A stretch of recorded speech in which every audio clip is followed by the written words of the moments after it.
రోజు కాదు, గత 5 సంవత్సరాలుగా విజయవాడ నగర ప్రజల్ని పట్టిపీడిస్తున్నటువంటి ఈ పాలకుల యొక్క వైఖరి, దోమలు ఏ రకంగా ప్రజల్ని చీల్చి చెండాడుతున్నాయో ఈ పాలకులు కూడా నగర ప్రజల్ని పన్నుల భారాలతో చీల్చి చెండాడారు. ఇప్పటికి కూడా పాలకులు మారినా పరిపాలన పద్ధతులు మారలా, ప్రజల మీద భారాలు పోలా, ప్రజల యొక్క అవసరాలు తీరలా. విజయవాడ నగరం కృష్ణానది పక్కన ఉందని గౌరవంగా చెప్పుకున్నా గానీ గుక్కెడి మంచినీళ్ళు ఈరోజు కరువు అవుతున్న పరిస్థితి. లక్షలాది మంది ప్రజలకు ఇంకా కృష్ణానది నీరు చెంతకు చేరడం లేదు. ఇచ్చే నీరు కూడా మురికి నీరు వస్తుంది, పొల్యూషన్ వస్తుంది, డయేరియా వస్తుంది, వందలాది మంది హాస్పిటల్ పాలవుతున్నారు, కొద్దిమంది మరణిస్తున్నారు.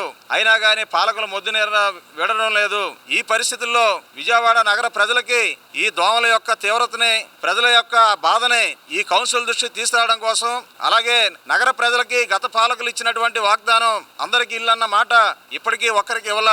టీడీపీ కూటమి వచ్చి కూడా వీళ్ళు కూడా ఇంతవరకు 20 నెలలు అవుతున్న ఇల్లు ఇవ్వాల పరిస్థితి. మరోవైపు విజయవాడకు రావాల్సిన నిధులు రాకపోవడంతో ఈ రోజు జరుగుతున్న కౌన్సిల్ సమావేశంలో ముఖ్యంగా 15 రిజర్వాయర్లు మరి మంజూరైనా కేవలం 5 సంవత్సరాల కాలంలో 2 రిజర్వాయర్లని పూర్తి చేశారు. అంటే పాలకుల యొక్క అసమర్థత, నిధుల కొరత ఏ రకంగా ఉందనేది ఈ కౌన్సిల్లో తేటతలం అవుతుంది. మరోవైపు నగరానికి ఇవ్వాల్సిన 1200 కోట్ల రూపాయలు స్ట్రాంగ్ వాటర్ రైన్ నిధులు కానీ, ఏపీ గ్రాంట్స్ నిధులు కానీ, 15 ఆర్థిక సంఘ నిధులు కానీ వీటిని రప్పించే విషయంలో ఈ 3 నియోజకవర్గాల ఎమ్మెల్యేలు ఏం చేస్తున్నారు? మీరు ఎంపీ ఏం చేస్తున్నావు?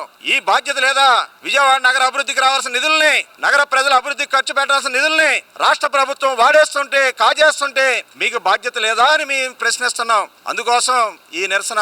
అలాగే విజయవాడ నగర ప్రజల యొక్క మరి స్ట్రాంగ్ వాటర్ డ్రైన్ నిర్మాణాలు కానీ, యూజీడీ నిర్మాణాలు కానీ, నగర ప్రజలకు సంబంధించిన ట్రాఫిక్ సమస్య కానీ ఇవన్నీ ఏమాత్రం పట్టించుకోవడంలా అవినీతిలో వాటాలు మాత్రం పోటీ పడుతున్నారు వీళ్ళు. కార్మికుల నియామకాల్లో కానీ, హాకర్స్ మీద చేసే దందాల్లో కానీ, టౌన్ ప్లానింగ్ ద్వారా జరిగే దందాల్లో కానీ ఈరోజు వైసీపీ టీడీపీ నువ్వా నేనన్న పద్ధతిలో పోటీ పడుతున్న పరిస్థితి. ప్రజలకు ఇచ్చిన వాగ్దానాల్లో మాత్రం ఇద్దరు మొండి చేయి చూపించినటువంటి విజయవాడ నగర ప్రజల్ని దగా చేసినటువంటి పరిస్థితి, మోసం చేస్తున్న పరిస్థితి నేడు కొనసాగుతుంది. అందుకోసం సిపిఎం పక్షంగా గత 5 ఏళ్లుగా ఈ కౌన్సిల్లో ప్రజా సమస్యల్ని, ప్రజల గొంతుకుని మరి శక్తివంతం లేకుండా వినిపించాం. భవిష్యత్తులో కూడా బయట కూడా మేము వినిపిస్తాం. ప్రజలారా, ఈ పాలకులు మనల్ని పట్టించుకోవడం లేదు, మన సమస్యలను ఏమాత్రం తీర్చడం లేదు, కనీసం మంచినీరు కూడా ఇవ్వడం లేదు, దోమలు కూడా అరికట్టడం లేదు, పారిశుధ్యం మెరుగుపరచడం లేదు, కార్మికుల సంఖ్యను పెంచడం లేదు, నగరానికి రావాల్సిన నిధులు రాబట్టడం లేదు.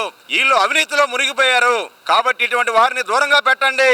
విజయవాడ నగరానికి రాబోయే రోజుల్లో మీకోసం పాటుపడి పోరాడి నీతివంతమైన నిజాయితీ పరులైనటువంటి మరి కమ్యూనిస్టులు లాంటి వారిని ఎన్నుకోండి. ఆ సందర్భంలో ముందుగా పోరాటాలకు సిద్ధం కావాలని ఈ సందర్భంగా విజ్ఞప్తి చేస్తున్నాం.